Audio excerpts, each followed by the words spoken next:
Assalamualaikum warahmatullahi wabarakatuh. Kembali lagi kawan di Legenda Catur Dunia. Beberapa hari mendatang ini masih belum ada turnamen besar yang bisa kita lihat kawan. Baru minggu depan mulai tanggal 12 kita akan melihat turnamen Tata Steel. Kalau di dunia tenis ada Wimbledon kawan. Nah, Tata Steel ini Wimbledonnya catur kawan. Banyak sekali JM-JM yang ingin bermain di Tata Steel ini. Dan menariknya di Tata Steel kawan, panitia, penyelenggara tidak mempublikasikan jumlah hadiah yang disediakan. Bahkan sampai saat ini admin juga belum pernah mendengar kesaksian dari para pemenang berapa hadiah yang mereka dapat. Mungkin sudah ada perjanjian di situ. Siapa yang menang tidak boleh mengungkapkan jumlah hadiah yang mereka dapat. Tapi banyak sekali para pemain yang ingin berlaga di event ini. Nah, sambil menunggu turnamen Tata Steel beberapa hari mendatang ini, mungkin ada requestan dari kawan-kawan. Boleh kalian request, nanti admin coba carikan game. Kalaupun requestan kalian nanti sudah pernah diulas dan ulasannya mungkin dulu kurang menarik, coba kita akan ulas lagi. Mungkin nanti kita akan sajikan permainan tempo dahulu ataupun juga permainan antar engine. Nanti terserah kalian, nanti kalian request seperti apa. Dan untuk video malam ini saya isi permainan dari pemain Indonesia, yaitu Grandmaster Susanto Mekeranto versus Azaria Jodi, seorang international master kawan, di event Java JM di Yogyakarta tahun 2019.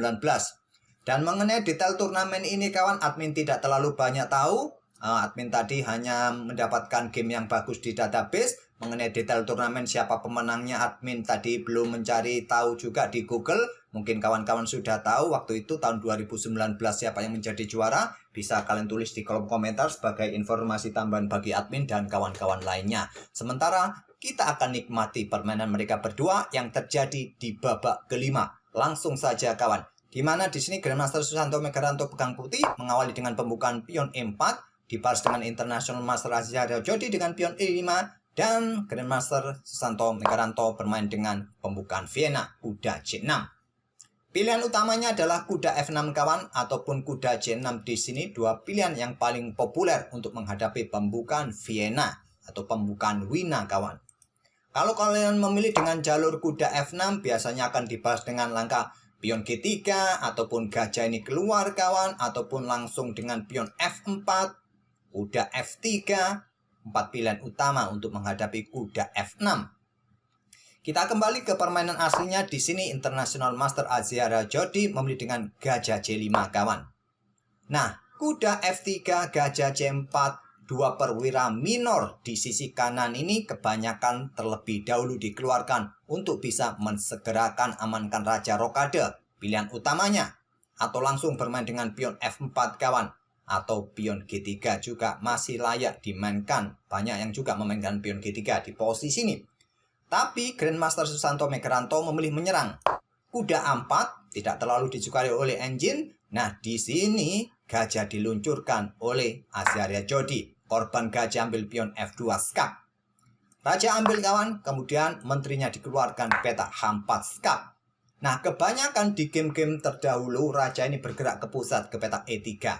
Ini bagus juga. Tapi Stockfish lebih menyukai dengan pion G3. Sedikit lebih baik menurut engine Stockfish.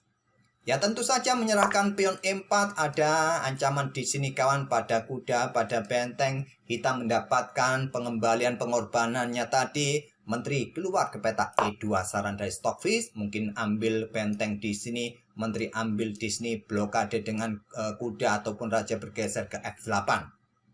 Oke, kembali lagi ke langkah aslinya kawan. Jadi lebih memilih langkah ke petak E3 Grandmaster Susanto Mekeranto. Menteri F4 skak, raja bergeser ke D3, kemudian ada pion D5, raja bergeser ke petak C3.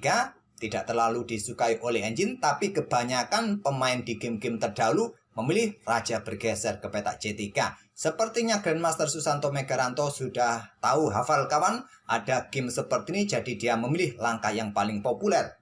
Kalau engine menyarankan di posisi ini, geser menteri ke petak E1 sedikit lebih kuat menurut engine, tapi memilih langkah populer. Ini langkah bagus juga bagi raja kawan agar aman. Nah, pion D4 merupakan langkah terkuat bagi hitam kawan untuk melanjutkan langkahnya, tapi kebanyakan menteri ambil pion E4. Inilah yang juga dilakukan oleh International Master Azaria Jodi. Menteri ambil pion E4. Nah, di sini coba lihat. Di sini ada evaluasi bar dari putih ini sedikit mempunyai keunggulan 0,8 kawan. Artinya di sini putih posisinya ada keuntungan dari menteri ambil pion E4 yaitu dengan pion D4 kawan.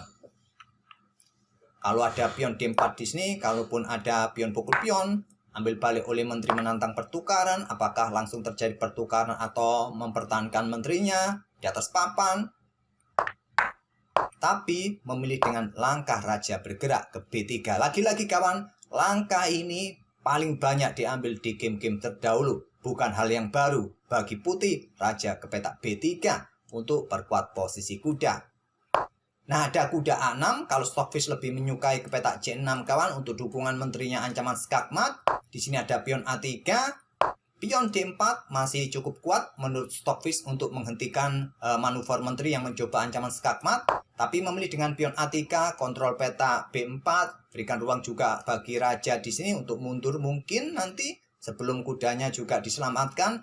Nah, di sini ada korban menteri kawan dari Azaria Jodi. Ini bukan hal baru sekali lagi. Game ini kawan, kalau kalian lacak di database yang ada di chess game ataupun di mana chess.com ataupun di Lichess tahun 1872 kalau tidak salah, ya sekitar segituan 1870-an kawan, game ini pernah ada. Nanti ujung-ujungnya juga sama kawan, pengorbanan. Tapi menurut engine langkah ini adalah blunder. Raja ambil menteri, kemudian kuda C5 skak. Raja bergeser ke B4. Tolong abaikan saja tanda kuning ini kawan. Ke peta B5. Tapi memang terkuat ini adalah ke peta B4 menurut engine. Nah, ada pion A5 skak kawan. Korban kuda di sini. Diambil oleh raja. Kemudian bergerak dengan langkah pengembangan kuda ke E7. Persiapan juga ancaman skakmat. Raja ini juga sudah tidak bisa lagi mundur kawan ke areanya. Dia dikejar-kejar sementara menteri juga masih adem-adem saja di baris belakang bersama perwira-perwira yang lain tadi dari pengorbanan hitam yang sudah mengorbankan gajah ataupun menterinya kawan di sini. Berlanjut dengan langkah gajah B5 skak. Raja bergeser, diikuti dengan gajah dikorbankan petak C6 kawan. Seumpama diambil oleh kuda kawan, maka raja ambil pion di sini dan menteri akan siap keluar juga dan perwira-perwira yang lain. Ditolak, memilih dorong pion skak kawan. Setelah raja bergeser, kuda sikat gajah, ambil balik oleh raja. Korban gajah kawan di peta B7 skak, Azaria Jodi, langkah yang bagus, brilian. Kalau sampai diambil kawan, raja bergerak, naik dan berikan tempat bagi benteng ancaman skakmat. Kalaupun ada menteri yang coba mengganggu posisi raja hitam, ya simple maju ke sini, dia cover peta ini, benteng satunya siap digeser, sudah tidak ada obat lagi kawan.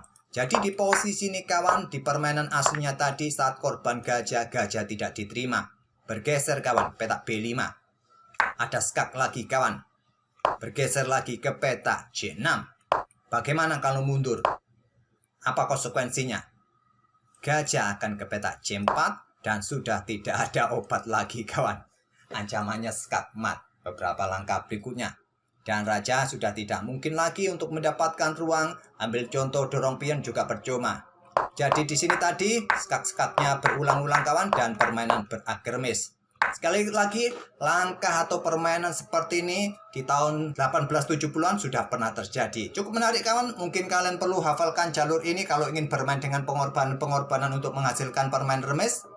Dan semoga permainan dari kedua pemain ini bisa menghibur kalian. Kita akan bertemu di video-video berikutnya. Silahkan kalian request, tulis ke requestan kalian di kolom komentar. Terima kasih. Wassalamualaikum warahmatullahi wabarakatuh.